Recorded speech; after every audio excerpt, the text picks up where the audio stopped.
Hello everyone, this is Pastor Bob with Surfing the Word Ministries. And if you'd like to hear other teachings that we have, look up YouTube, Surfing the Word. Usually it's one word, or sometimes when you go there, you have to push the big S, the circle with an S, for a lot of our teachings. So push the circle with the S in the middle and all of our teachings will pop up. So God bless you. Thank you for being here today. I read a book a while back and it said the most important chapters in the Bible. And I thought that was interesting. And I read that book. It was an older book. And there's about 14 that are very, very important chapters in the Bible. And a while back, I think we did Corinthians chapter 13 is one of them. And another one today is the 23rd Psalm. And so that's one of the most important chapters in the Bible. It's very, it's soothing. It's one of the most soothing probably scriptures in the Bible. And as I've done funerals over the years, I've probably quoted the 23rd Psalm quite a bit because it really eases everyone's mind. So I want to get into it today and want to chew a little bit of it down the way. The 23rd Psalm, definitely written by David, and it starts off with, "The Lord is my shepherd." The Lord is my shepherd. And I love that part right there. The Lord is my shepherd, or we can go, "The Lord is my shepherd, I shall not want." And that is, I got a dad who really cares about me. The Lord's my shepherd, or Bob Perry, I don't need nothing. I got a God that loves me. I'm in a relationship with a Father, and He's going to take care of me no matter what. So the Lord is my shepherd. I don't need nothing. I don't need nothing because I got Father God to take care of me.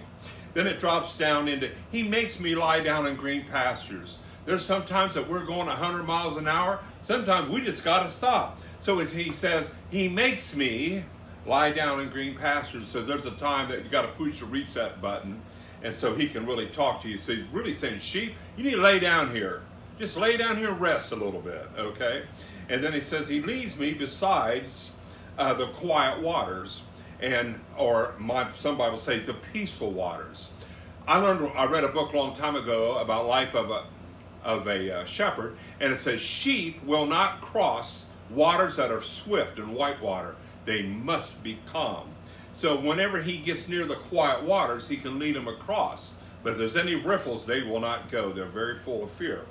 Then it goes on down, He restores my soul. I love that. He restores my soul. He restores my mind. He restores it. And I just love that. And He heals my mind. He restores my mind. And then He said again, and then next one, He guides me in the path of righteousness.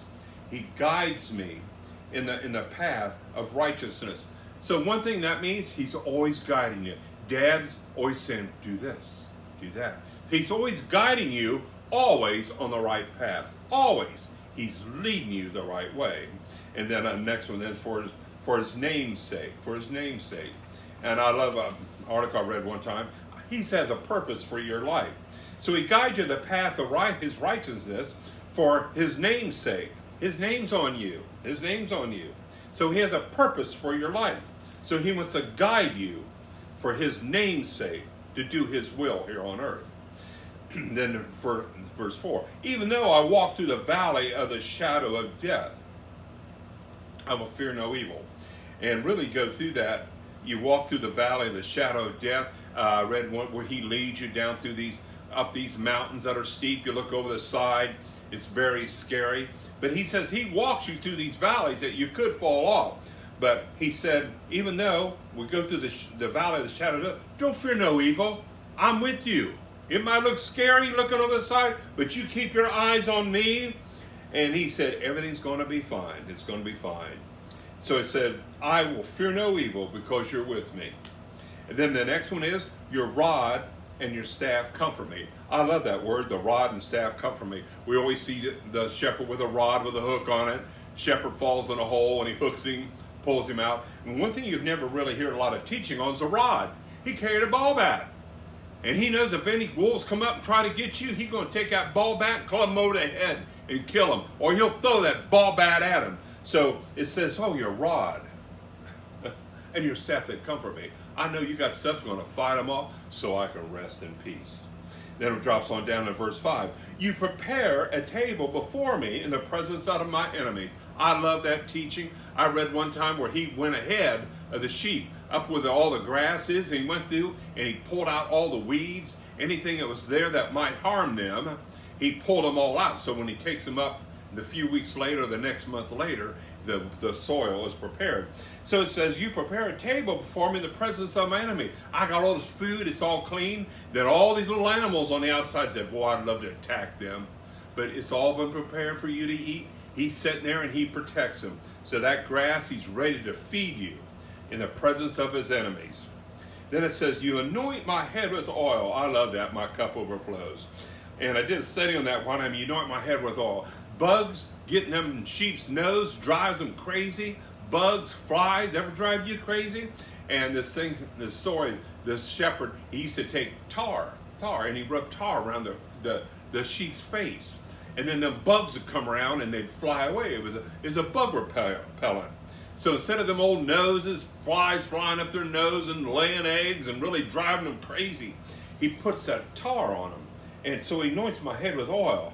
And then I love my cup overflows. I love it. Oh man, no bugs for me today. I'm a happy sheepy. Oh man, I feel so good. Then we close up with this. Surely goodness and mercy shall follow me. I read a book one time that says that's God's watchdogs. Surely goodness and mercy will follow me all the days of my life. God's watchdogs of goodness and mercy going to follow you wherever you go. God's mercy, goodness and mercy, watchdog going to follow you wherever you go. Then I love the rest of all the days of my life. Then I love how it closes up. And I will dwell in the house of the Lord forever. One of these days, we're going home. Everybody say home. Home. Home. One of these days. God bless you today.